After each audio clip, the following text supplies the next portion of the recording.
Buenos días, hermanos, hermanas. Les saludo en el amor del Señor. Bueno, y hoy día es una mañana especial también para nosotros como chilenos. La verdad que es imposible abstraerse del triunfo de nuestra selección. Nosotros como cristianos, por supuesto que somos más que vencedores en Cristo Jesús, pero también como personas, como hijos de esta tierra, disfrutamos sanamente con aquellos logros y sobre todo con el hecho de que el Señor también por medio de uno de los jugadores estuvo presente ahí, y es lindo escuchar de alguien que tiene una posición tan popular entre el pueblo, dar la gloria a Dios. La verdad que eso fue súper lindo, y como dijo Simeón: Señor, ¿puedes cerrar mis ojos? Porque ya había Chile campeón alguna vez. Me acordé de mi papito, tantas finales frustradas, pero bueno. Así es que, oye, parece que los hermanos se quedaron atascados en la Avenida del Mar. Bien, el día de hoy vamos a continuar con nuestro estudio de la carta a los Efesios que el apóstol Pablo escribe a esta iglesia que se constituyó en la más importante del Asia Menor, diríamos nosotros el punto de partida para la evangelización de toda esa extensa área del Imperio Romano.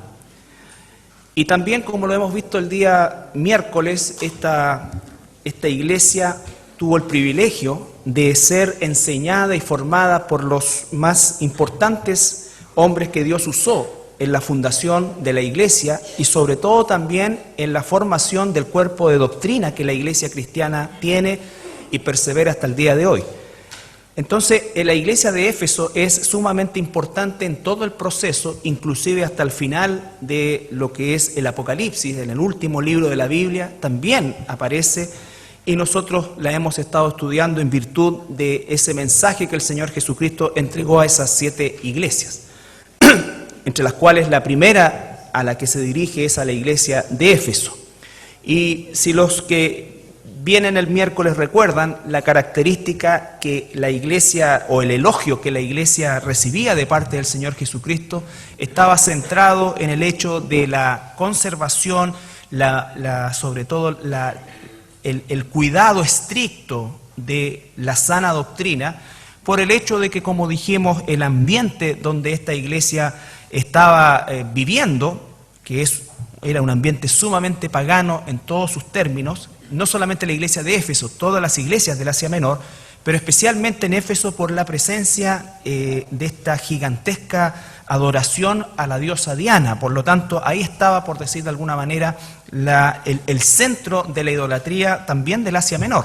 Entonces, todos esos ingredientes son importantes de considerar a la hora del estudio de esta carta, porque es un mensaje sumamente actual, es parte de lo que estamos viviendo. Cuando estudiamos Juan, vimos, ¿no es cierto?, que las cosas que has visto se refería a la visión del Cristo glorificado, y las que son corresponden a todo el periodo de la iglesia, del cual ya llevamos prácticamente 2000 años, o un poco más de 2000 años, y en definitiva estamos nosotros también el día de hoy siendo formados por este cuerpo de doctrina que aparece en la carta a los Efesios. Cuando analizamos el capítulo 1, ciertamente podemos ver en primer lugar el amor de Dios por nosotros y la oración del apóstol Pablo en virtud de que cada uno de nosotros como parte del cuerpo de Cristo sea creciendo en conocimiento, en sabiduría de lo que es la persona de nuestro Dios, y la única forma de conocer a nuestro Dios es por medio de su palabra.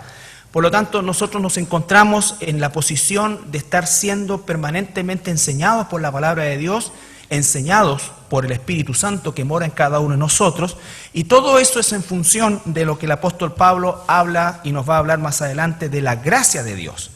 Cuando nosotros llegamos al capítulo 2 que comenzamos a ver la semana pasada, nos damos cuenta de inmediatamente el impacto que provoca en nuestra vida como cristianos el hecho de darnos cuenta de la real condición que teníamos cuando estábamos sin Cristo.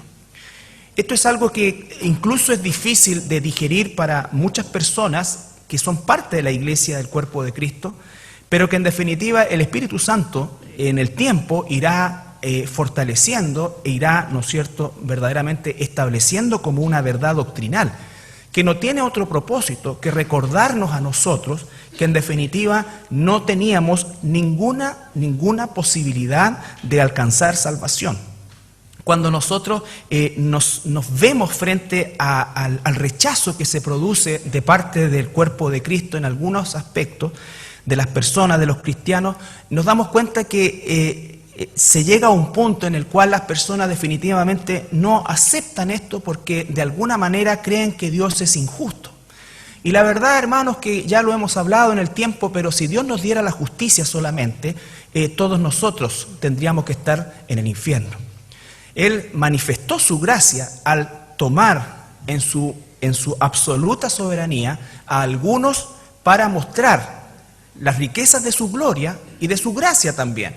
Todo está en Él, todo depende de Él. Eso no nos ata de manos, lo he dicho hasta el cansancio. Nosotros tenemos órdenes bien concretas. Lo que estamos aprendiendo y lo que nos enseña la Escritura no es para bajar los brazos o no es para considerar que hay injusticia de Dios, sino todo lo contrario. El verdadero cristiano, su corazón se llena de mayor gratitud al darse cuenta que no había nada en nosotros y que Dios, por alguna razón que desconocemos, porque nadie podría decir, yo sé por qué Dios me eligió, ¿no es cierto?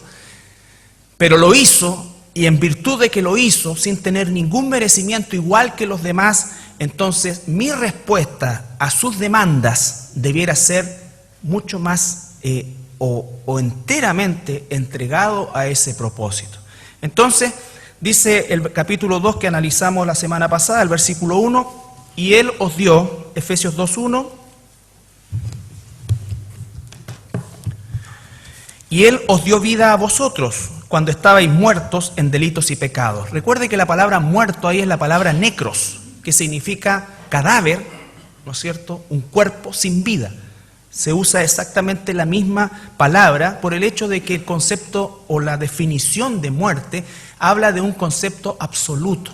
No estábamos heridos, el ser humano no estaba herido, el ser humano no estaba extraviado, el ser humano estaba muerto. Por lo tanto, cuando tú logras, por medio del Espíritu Santo, asimilar semejante verdad, todo lo demás se va acomodando en virtud de esta verdad. Porque cuando sigues pensando que el ser humano de alguna manera tenía alguna capacidad, ¿no es cierto?, inmediatamente eso implica que la palabra muerte que aparece ahí no tiene calidad de absoluta y sí lo tiene. Entonces, en los cuales anduvisteis en otro tiempo. Dice que estábamos muertos ¿en qué? En delitos y pecados. Es decir, nuestra vida física estaba viva. ¿Y estaba viva a qué? A delitos y pecados. Esa era nuestra vida. En las cuales anduvisteis, peripateo, un accionar permanente, en otro tiempo. ¿Qué era lo que nos influía? La corriente de este mundo, conforme al príncipe de la potestad del aire.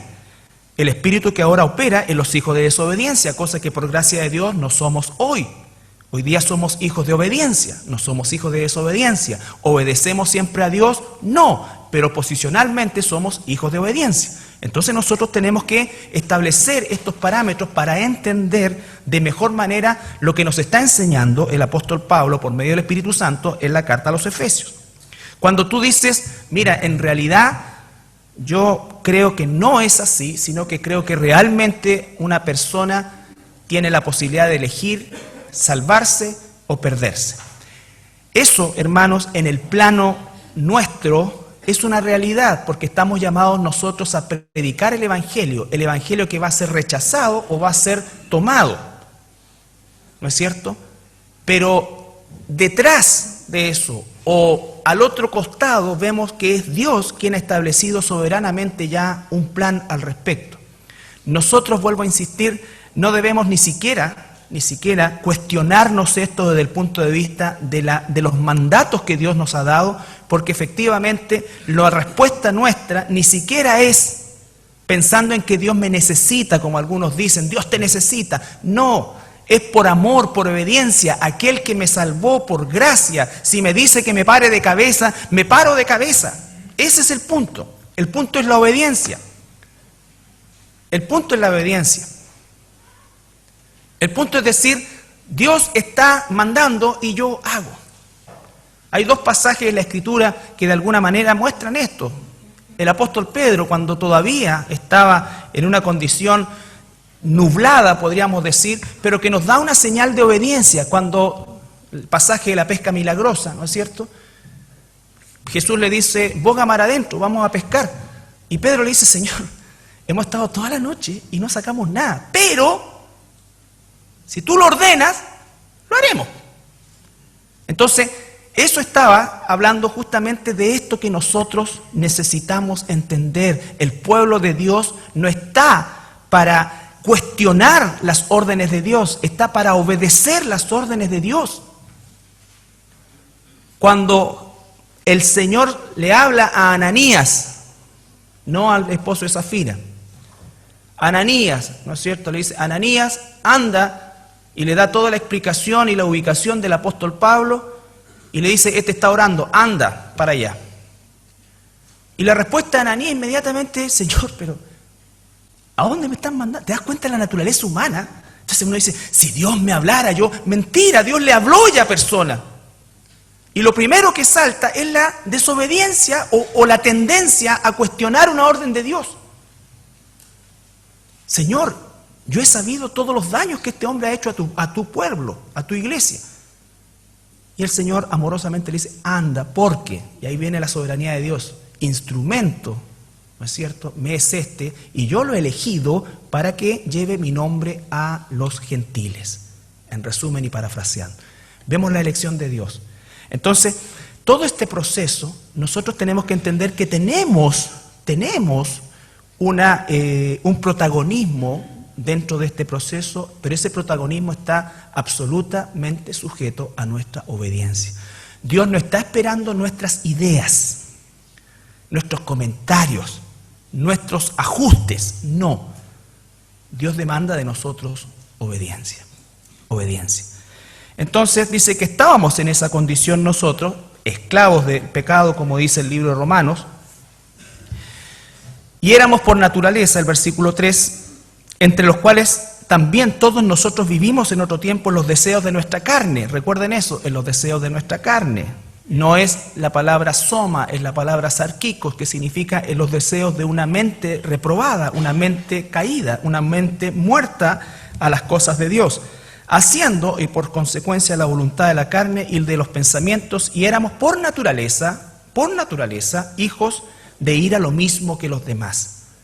Hermanos, son lo que nos dice la palabra de Dios. Dios tiene un amor general o una gracia general que está también expresada en la Escritura, que hace que incluso los impíos puedan disfrutar de las cosas de la vida, entre paréntesis, ¿no es cierto?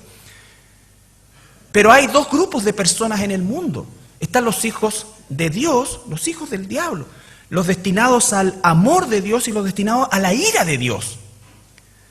Dios ha establecido estos términos. Nos pueden confundir a nosotros, pero no podemos borrarlos. ¿Y por qué nos confunden? Porque tratamos de nosotros considerar el parámetro de qué es justicia para mí. ¿Qué es justicia para mí? Porque todos nosotros conocemos buenas personas. Tenemos buenos vecinos, pero sí, pero si tú o yo creyéramos que esa bondad natural, ¿no es cierto?, alcanza o iguala a la sangre de Cristo, entonces estamos hablando, igual que el catolicismo romano, que cualquier otro sistema religioso, de que la salvación es posible alcanzarla por obras. Y no es así. Y no es así. Entonces, hoy día vamos a analizar un poquito más profundamente el versículo 4 de este capítulo 2, teniendo primero en claro esta condición absoluta de necros espiritualmente, que es absolutamente imposible de que nosotros siquiera tuviésemos la intención de buscar a Dios. La intención de buscar a Dios, según la Escritura. Capítulo 2, versículo 4. Pero Dios, ahí está la intervención soberana de Dios. Pero Dios, ¿Cuál era nuestra condición? Muertos en delito y pecado, hijos de ira, hijos de desobediencia. Pero Dios interrumpe ese proceso porque es el único que podía interrumpirlo en la vida de quienes Él, como dice en el capítulo 1, de antemano había elegido. Entonces, pero Dios, ¿esto qué es lo que tiene que generar en nosotros? El concepto elegido no significa, sino que todo lo contrario, significa el hecho de que nosotros debemos responder con obediencia y gratitud infinita a Dios. Si hay alguien que sabe que no merecía nada, es un cristiano. Hay gente en el mundo que todavía cree que se merece cosas, que se merece incluso la salvación. El cristiano no, sabe.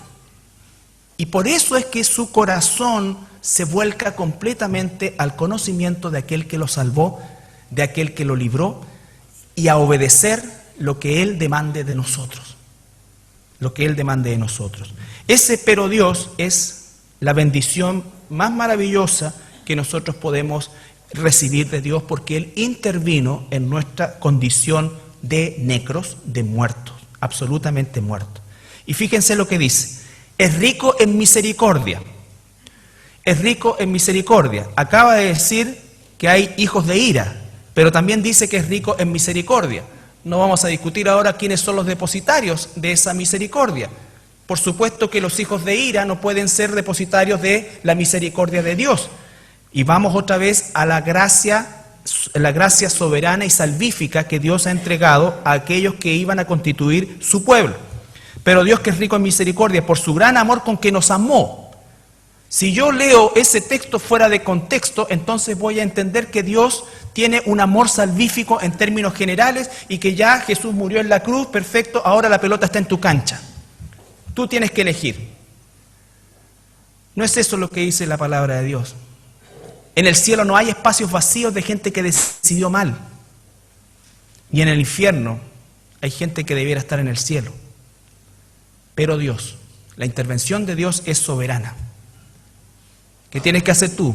Obedecer, orar, sin cesar, obedecer, vivir una vida de santidad. Primero que nada para la gloria de Dios, para gratitud de Dios, como dice ahí. No pensando en que por medio tuyo o mío, yo sé que esto es muchas veces difícil de digerir, entonces la gente va a llegar al Señor. No, somos instrumentos de Dios, sí, pero es Dios el que tiene la soberanía. Yo no puedo decir, oye, pues realmente yo soy capo para hacer estudio evangelístico. ¿Cuánta gente ha venido por mí al estudio evangelístico? No ha venido por mí. No ha venido por mí. No ha venido por mi testimonio. Ha sido por Dios. Lo único que estoy haciendo yo, lo único que estás haciendo tú es comunicar el mensaje de salvación a las personas. Amar a las personas. Nosotros tenemos que amar a las personas. Y la forma de amarles es predicándoles el evangelio de salvación. Verdadero, por supuesto. No tratando de atraerlos a nosotros, sino que tratando de que entiendan la condición en que se encuentran y que el Señor, en su soberana voluntad, les conceda arrepentimiento. Ese pero Dios es rico, dice, en misericordia, por su gran amor con que nos amó. Ese está en término pasado. Recuerden lo que dice el capítulo 1. Capítulo 1, versículos 3 y 4.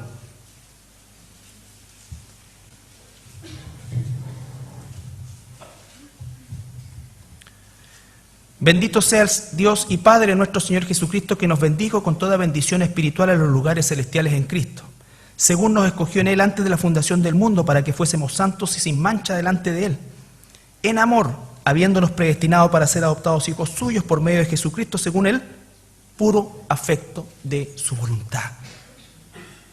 El puro afecto de su voluntad. Estas son cosas o doctrinas que no siempre se enseñan desde el púlpito, porque los pastores tienden a decir esto va a causar confusión. Es posible que sí, pero todos aquellos que tienen el Espíritu Santo, es el Espíritu Santo quien les explicará y los convencerá de esto. Entonces yo no puedo decir en realidad, mira, voy a predicar Romanos del 1 al 8 o del 1 al 7, pero me voy a saltar el 8 y el 9 ¿no es cierto? Porque habla de predestinación, entonces me voy a tirar hasta el final. Voy a leer Efesios, pero me voy a saltar todo el capítulo 1 y 2 y me voy a ir a reconciliados por medio de la cruz. Porque eso es como general y no toca a nadie y toda la gente cree. No, esa es la gracia, ¿no es cierto?, del estudio sistemático. Ahora bien, aquí dice también, volvemos al capítulo 2, versículo 4. Pero Dios, que es rico en misericordia, por su gran amor con que nos amó, aún estando, versículo 5, nosotros, ¿qué cosa? Otra vez la palabra necros, muertos en pecados, nos dio vida juntamente con Cristo. ¿Qué es lo que nos dio? ¿Nos dio un remedio? ¿Nos dio una solución? Nos dio vida, porque estábamos muertos espiritualmente. Estábamos vivos a nuestra naturaleza carnal, a nuestra mente caída y reprobada, pero estábamos muertos a todo lo espiritual. La mente carnal y caída es una mente religiosa también. Hay gente que dice, no, si yo siempre he creído en Dios. Hasta que Dios no se manifiesta en tu vida, el verdadero Dios, tú has creído en cualquier otra cosa, pero no en el Dios de la Biblia. Yo siempre he buscado a Dios. ¿Por qué? Porque la naturaleza carnal es eminentemente religiosa también. Pero eso no significa que sea una mente espiritual. Solamente nosotros podemos recibir vida espiritual, tal como lo dijo el Señor Jesucristo en el Evangelio de Juan. Nadie viene a mí si el Padre no lo trae. Nadie viene a mí si el Padre no lo trae. Entonces, no hay una actividad nuestra que en definitiva marque, ¿no es cierto?, una preferencia o en definitiva tenga una injerencia en este proceso que solamente es mediado, controlado por Dios en su soberanía. Entonces, anduvimos nosotros y estábamos muertos en pecados, versículo 5. ¿Qué nos hizo? Nos dio vida juntamente con Cristo. Por gracia sois salvos. Cuando nosotros hablamos entonces de que nos dio vida, significa que Él nos dio aquello que no podíamos tener, que no podíamos alcanzar, por el puro afecto de su voluntad. Y por lo tanto, cuando nosotros entendemos que estamos vivos espiritualmente, eso, hermanos, tiene que marcar una diferencia en tu vida.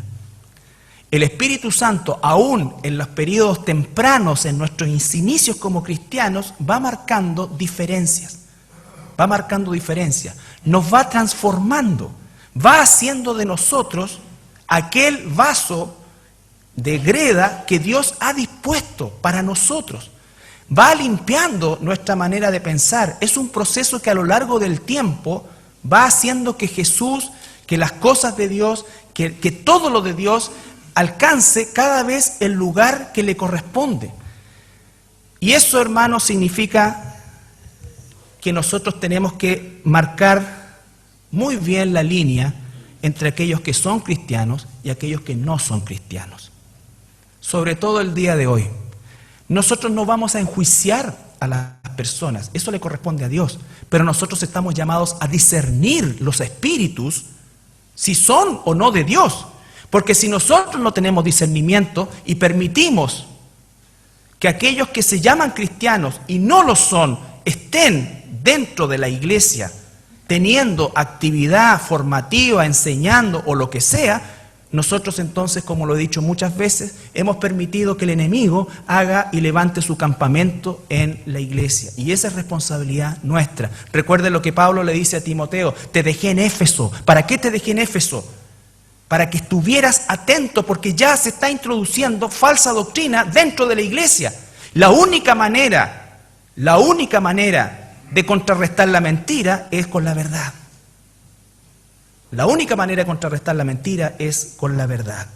La palabra que dice ahí, por gracia sois salvos, que está entre paréntesis, la palabra salvo, y la próxima semana vamos a ver el concepto de la gracia, pero hoy día vamos a ver la palabra salvo que aparece ahí es la palabra sotería.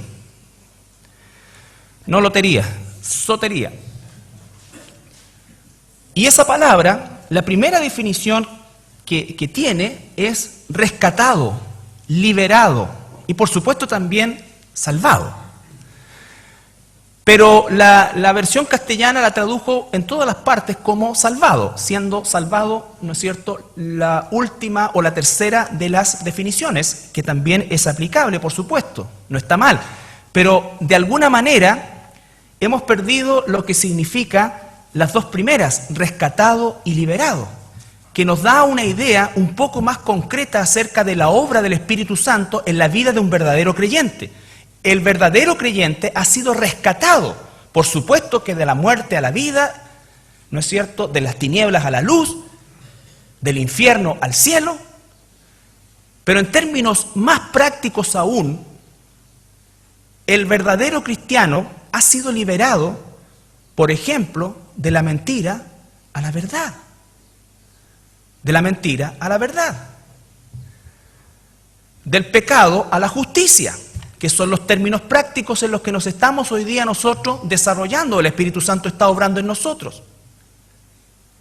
Cuando nosotros hablamos de alguien que ha nacido de nuevo verdaderamente, ha sido rescatado de muchas cosas, de muchas cosas. Si pudiésemos poner un orden en eso, lo primero diríamos nosotros que nos ha salvado del infierno al cielo. Pero en los términos prácticos, eso también es práctico, lo que pasa es que está un poco más al futuro. En términos prácticos, un verdadero hijo e hija de Dios ha sido liberado, ha sido rescatado de la mentira a la verdad. Mira tu propia vida como yo miro mi propia vida.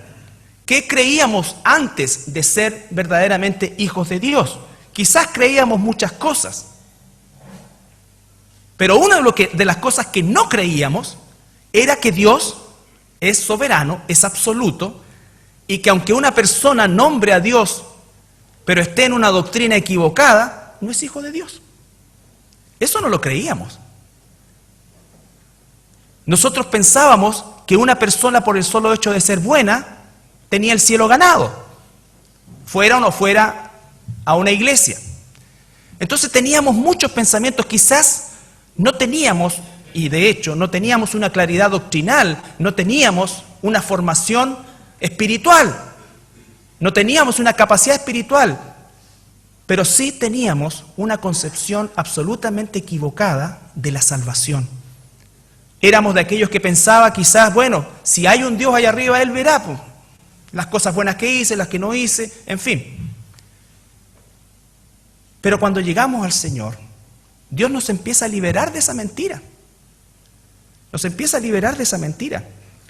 Vamos a ir a 1 Corintios capítulo 1, versículo. Entonces, el primer rasgo de un cristiano verdadero es que ha sido y está siendo liberado de la mentira a la verdad. 1 Corintios capítulo 1, verso 18.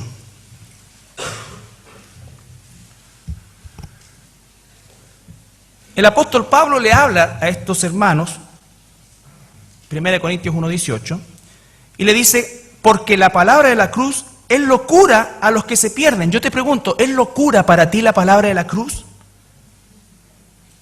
La palabra de la cruz, ¿sabes cuál es? Es que no hay salvación sino por medio de Jesucristo. Y que no importa cuán bueno tú creas que eres, si Cristo no te ha liberado, entonces tú estás condenado. Eso es lo que dice la palabra de la cruz. En ningún otro hay salvación, dijo el apóstol Pedro. No hay otro nombre dado a los hombres por el cual podamos ser salvos, Hechos 4, sino el nombre de Jesucristo. Entonces comenzamos a ser liberados de la mentira a la verdad. Y la verdad, para el que se pierde, ¿sabes qué es lo que es? Locura. O sea que tú me vas a decir que yo, o que aquel vecino, o aquel que es una persona tan buena, imagínate, se levanta todas las noches a las 3 de la mañana a darle comida a las personas en situación de calle, y esto.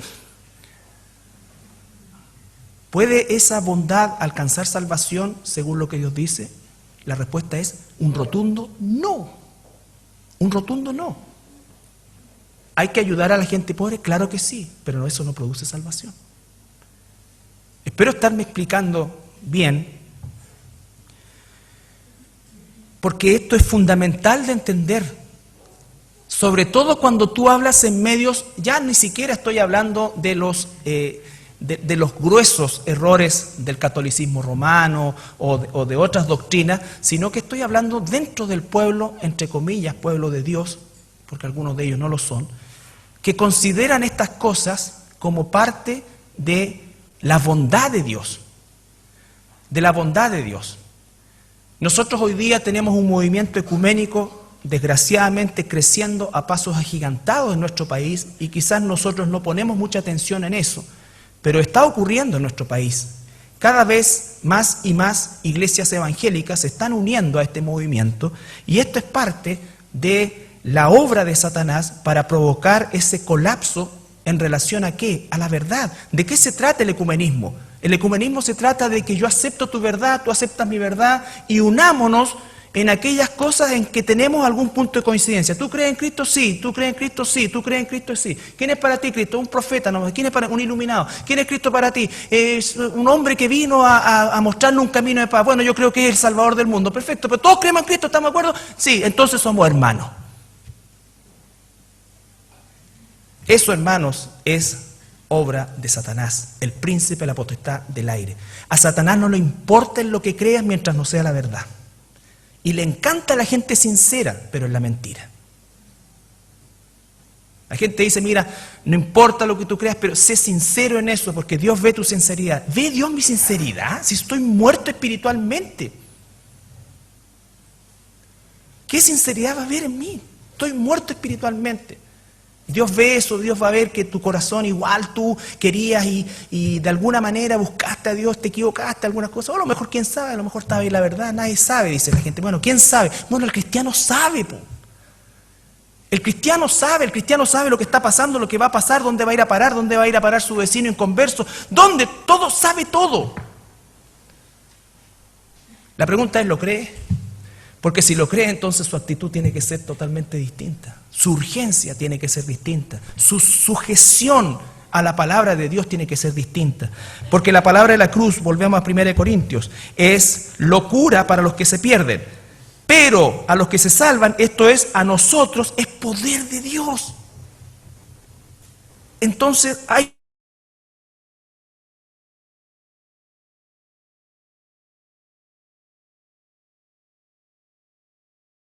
para el salvado, para el liberado. Y eso es por causa de que el Espíritu Santo nos ha convencido de pecado, justicia y juicio. El Espíritu Santo es el que nos enseña lo que la palabra dice y es el que en definitiva hace que el nuevo ser que mora en nosotros crea esta verdad, el ser espiritual, que sea capaz, ¿no es cierto?, de comprimir, de eliminar a esa mente caída que teníamos antes cuando estábamos en delitos y pecados. Por eso es tan terrible cuando nosotros encontramos líderes de opinión, por lo menos dentro del mundo cristiano, haciendo declaraciones de la magnitud en que los musulmanes también, incluso alguien dijo que los musulmanes, un cantante muy famoso que antes les gustaba a ustedes y que usa lente, que ahora no sé, pues nos pueden hasta demandar, y que las iniciales son JR, que no es la J, no, es JB la J, JB, perdón. Bueno, este otro J. Que los musulmanes incluso dijo que los musulmanes incluso son mejores cristianos, porque son más morales que los cristianos.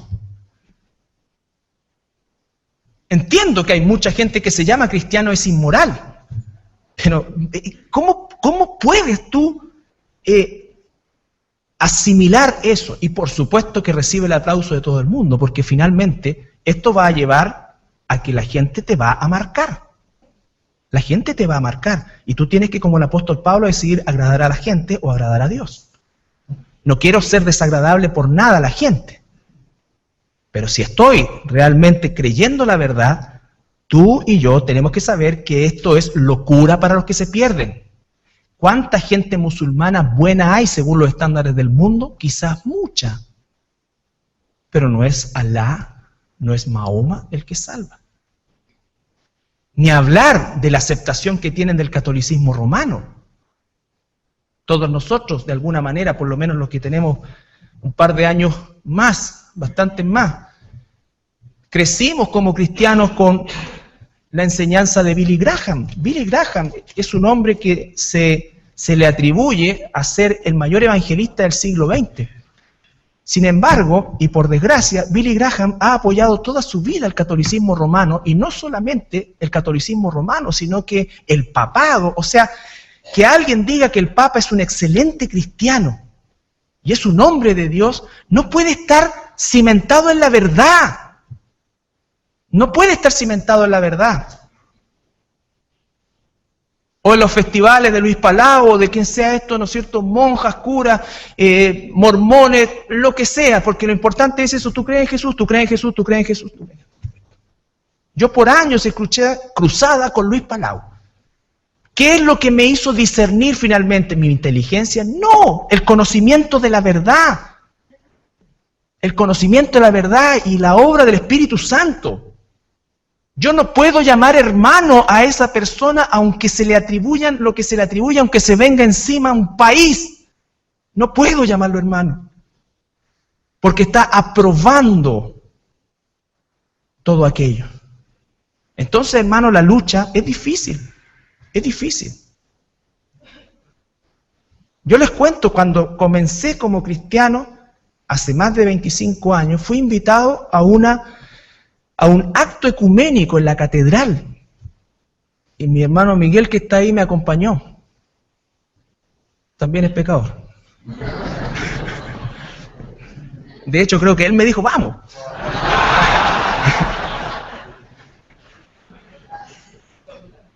Bueno, en ignorancia total, uno dice, bueno, ya, vamos.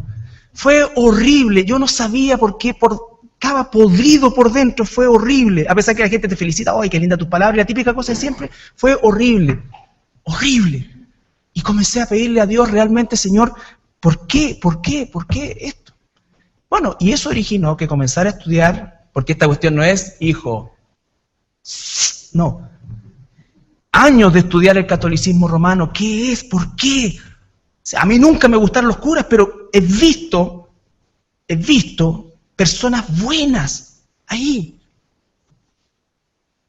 Y bueno, y tuve que estudiar durante 5, 6, 7 años el catolicismo romano, convencerme el Espíritu Santo de que es obra de Satanás, teniendo familiares, teniendo gente amada, metida en ese sistema. Y ahora venía a la otra parte, porque no era solamente para mí. Ahora hay que enseñarlo. Hay que enseñarle al rebaño. Y entonces, ¿qué hacer? Enseñarlo. Y obviamente cuando tú lo enseñas, queda el arneo. Gente que lo acepta, gente que no lo va a aceptar, en fin. Pero tú tienes que, con temor de Dios y con amor a la hermandad, hacerlo. Yo fui masón durante años también. Mis 2 o 3 primeros meses como cristiano, eso fue más rápido. Mis 2 o 3 meses como cristiano, seguía asistiendo a las tenidas, porque así se llaman. Y ya esta cuestión del secreto masón es un chiste. Hasta en el Discovery sale todos los secretos masónicos. Entonces, se llaman tenidas, toda esta cosa, y me empezó a pasar lo mismo. Empecé no a sentir, sino que el Espíritu Santo empezó a obrar, y finalmente tuve que salir, por supuesto, de ahí también, porque son incompatibles. Entonces, por eso es que cuando alguien, y no estamos hablando ni de nadie especial, de alguien que solamente igual que tú tiene el Espíritu Santo, no puedo concebir que alguien se llame cristiano y tenga años ya como cristiano y diga, mira, pero en realidad yo no alcancé a ir, pero fui a misa. ¿Qué es eso? Me reconcilié con la Iglesia Católica. ¿Qué es eso? ¿Te das cuenta? Entonces, el cristiano verdadero es liberado de la mentira, del error, de la enseñanza del príncipe de la potestad del aire, a la verdad de Dios, con todo lo que eso significa. Con todo lo que eso significa. Yo no estoy pidiendo que un recién convertido inmediatamente vaya desechando todo esto, pero estoy hablando de aquellos que llevan tiempo y que están siendo instruidos y que se les está enseñando. Vamos al otro extremo. Los movimientos carismáticos dentro del mundo evangélico. Movimientos carismáticos que en definitiva están deshonrando al Espíritu Santo. Están exactamente en la misma línea. No se olviden lo que dice Mateo 7, hermanos. Es tremendo. Muchos, la palabra muchos, habla de un número indeterminado. Muchos, dice el Señor Jesucristo, en aquel día me dirán, Señor, Señor, en tu nombre hicimos milagros, predicamos en tu nombre. Y el Señor les va a decir, nunca te conocí. ¿Qué dice la Biblia? Que la vida eterna consiste en que conozcan a Jesucristo. ¿Cómo conozco a Jesucristo? Por medio de su palabra. El que me ama obedecerá a mi palabra. Conocerá mi palabra. Muchos van a llegar, y ¿sabes qué? Esos muchos no son ni católicos, no es el Papa, no es el presidente de los mormones, no es el cuerpo anciano de los testigos de Jehová. Son aquellos que se llamaron cristianos, pero nunca conocieron a Dios. Nunca conocieron a Dios. Que se enseñaron mentira, ¿no es cierto?, que amaron, como lo que hablábamos el día miércoles, la doctrina de Balaam, poner tropiezo a la gente. Tú pones tropiezo a la gente cuando le enseñas que una mentira es verdad, o que una mentira también le va a salvar. Entonces, la palabra de la cruz es locura para los que se pierden, para los que se salvan, pero para los que se salvan, esto es a nosotros, es poder de Dios. Versículo 23.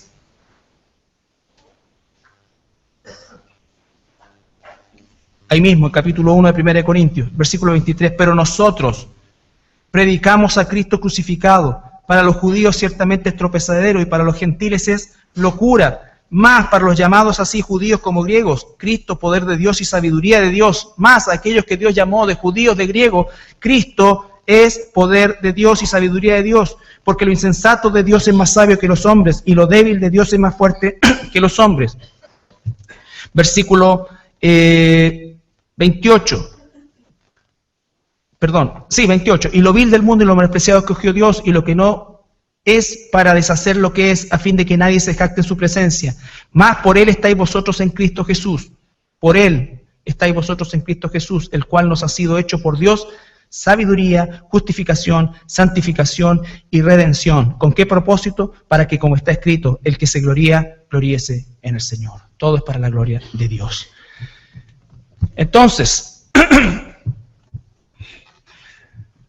2 Corintios, capítulo 10, versículo 5. ¿Qué es lo que debemos hacer nosotros como cristianos? Que hemos sido y estamos siendo cada vez más liberados de la verdad, de la mentira a la verdad. 2 Corintios, capítulo 10.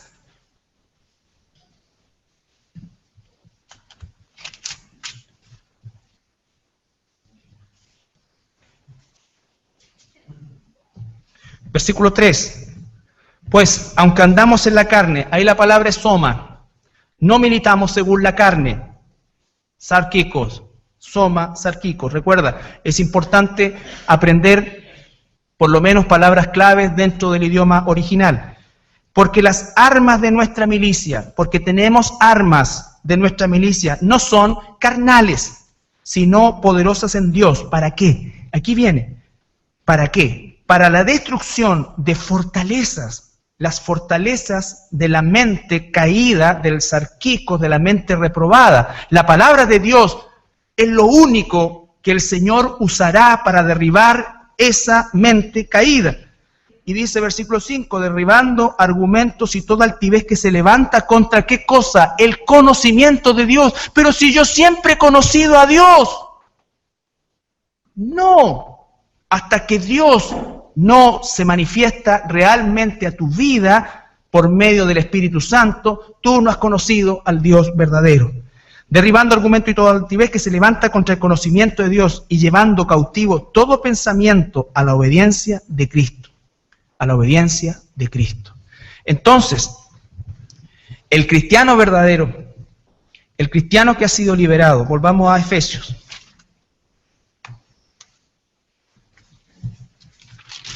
Capítulo 2. Pero Dios, versículo 4. Pero Dios, que es rico en misericordia, por su gran amor con que nos amó, aun estando nosotros muertos en pecados, nos dio vida juntamente con Cristo. Por gracia sois salvos. La vida espiritual se manifiesta en un hombre o una mujer verdaderamente nacida de nuevo, nacido de nuevo, con ser liberado. Liberado del error a la verdad, de la mentira a la verdad, de las tinieblas que representan justamente la mentira a la luz admirable que representa la verdad de Dios. Segunda de Timoteo, capítulo 4, versículo 3 al 5.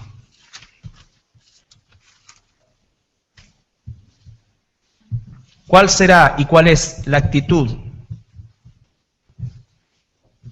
la posición de los muertos espirituales que están en medio de nosotros? Segunda de Timoteo, capítulo 4, versículo 3 al 5.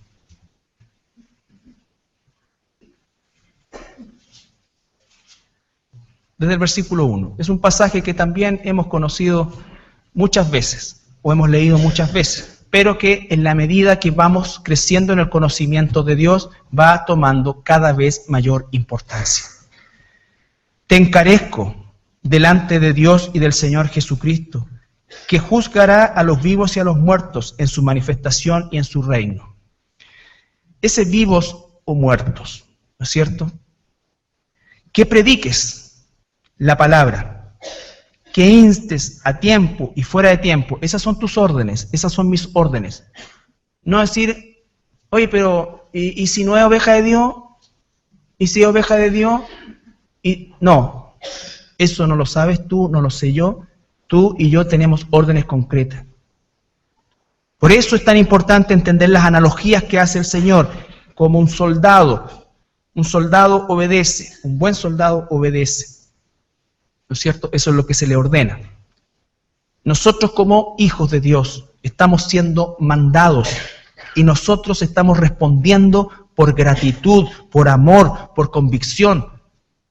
¿Cómo es que estos hombres llegaron a dar la vida por el Señor Jesucristo? Es porque el Espíritu Santo les dio una convicción y los hechos que marcaron su vida, en definitiva, fueron aquellos que construyeron este cuerpo de doctrina.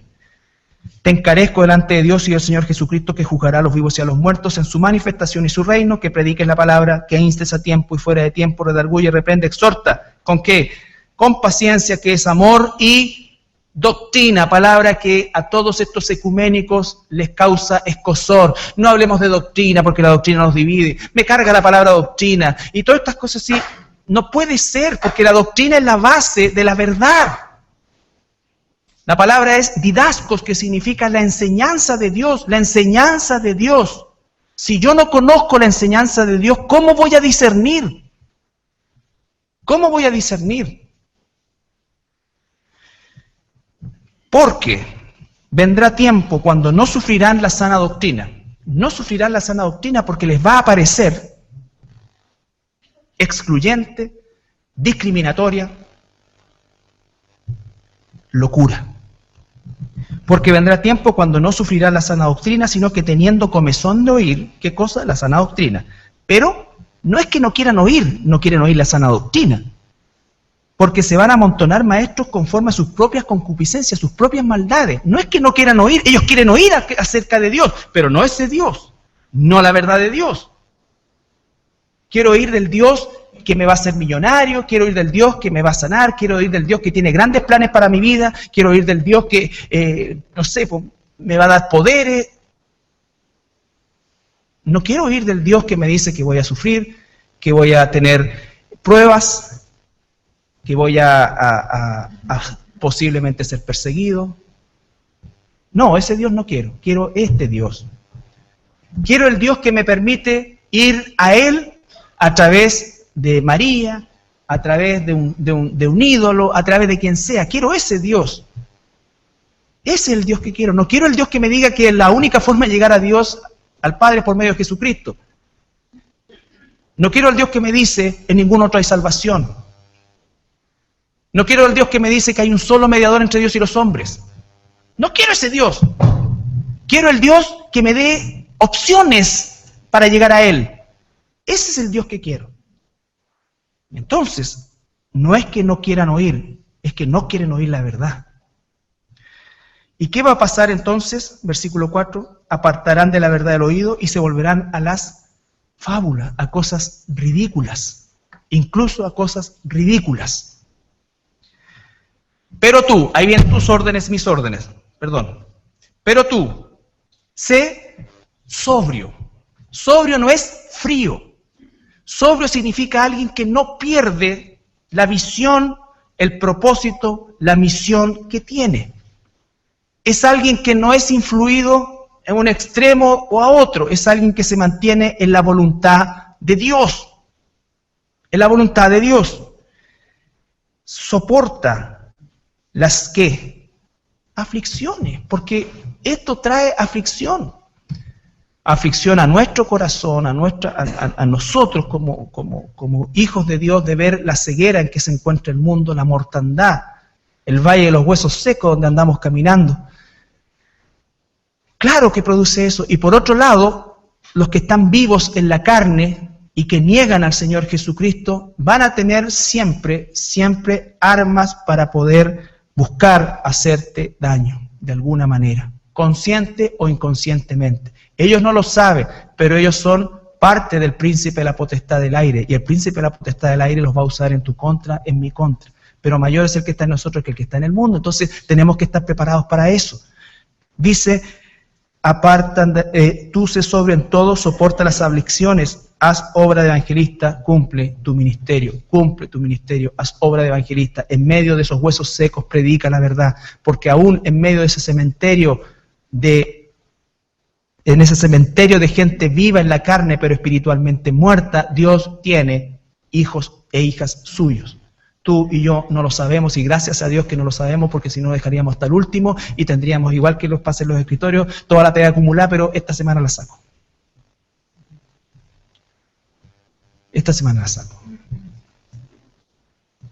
Y el apóstol dice, porque yo ya estoy para ser sacrificado y el tiempo de mi partida está cerca. He peleado la buena batalla, he acabado la carrera, he guardado la fe. Por lo demás me está guardada la corona de justicia, la cual me dará el Señor juez justo en aquel día, y no solo a mí, sino también a todos los que aman su venida. Hermanos, el mismo Señor Jesucristo dijo, si ustedes permanecen en mi palabra van a conocer la verdad, y la verdad lo va a hacer libre de la mentira. Un cristiano verdadero, un hijo de Dios nacido de nuevo, alguien que estaba muerto espiritualmente y que hoy está vivo espiritualmente, ha sido liberado, en primer lugar, de la mentira a la verdad. Tú no crees la mentira porque el Espíritu Santo te ha convencido de que lo es, y tú crees la verdad porque el Espíritu Santo te ha convencido de que lo es. Incluso tú te puedes preparar, y es bueno que lo hagas, para explicarle a la gente cómo se formó la Biblia, que el diluvio es verdadero, que la evolución es un fraude. Todo eso tú puedes estar sumamente preparado y lo puedes hasta exponer.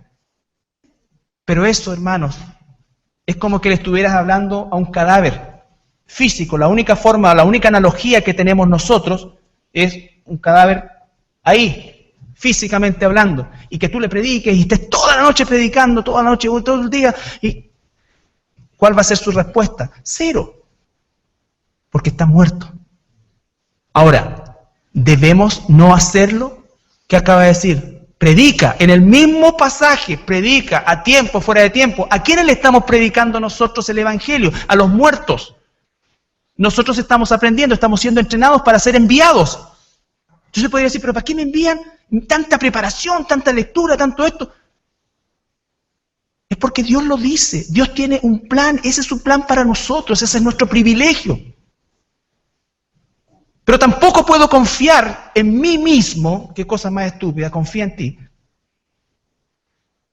No puedo confiar en mí mismo, en mi preparación, que para mí los ateos son pero pan comido. Eso decía yo antes. Eso decía yo antes. Me encantaba eso que no, yo soy ateo. Pero lo hacía pebre. Y salía casi con el pecho hinchado.